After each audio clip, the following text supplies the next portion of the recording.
What's going on, guys? So in this video, I'm going to be going over why your defroster and rear window wiper on a 5th generation Toyota 4Runner probably isn't working. And it's very simple, so make sure you stay for all the explanation of this one so you know not to do it again.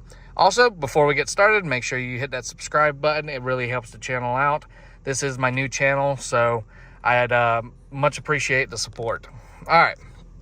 So this is a 2021 Toyota 4Runner 4-wheel drive SR5. So it's base. But we cannot, no matter what we do, get rear defrost to work. And if we do, I gotta do the rear, nothing happens. There's nothing going on back there with that rear on. Even if we spray liquid, no liquid is spraying. You're probably thinking, oh no, something happened. I broke a wire, something went bad. Calm down, it's not that big of a deal.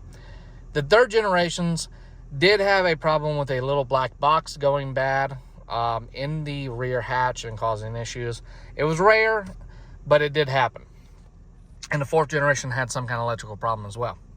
But on the 5th generation, it's very simple. Go ahead and make sure your back window's rolled all the way up. That works. That works. And here's how this happens, guys. Let me come to the back. I'll turn this off. It's super easy to do. Nobody's at fault. So you come here, and a lot of people will do this to lock and unlock the vehicle. If you press and hold it, it rolls your window down.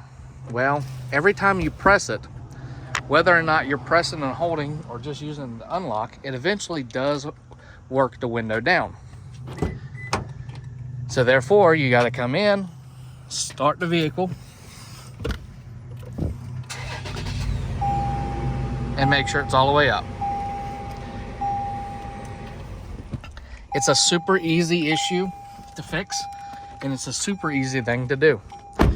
So I hope this video helps y'all out. If you like this video, definitely hit the like button and subscribe if you have more questions about your 4Runner, or if you have questions about your Silverado. Also, Smitty's Garage does do car audio and much more content than just this.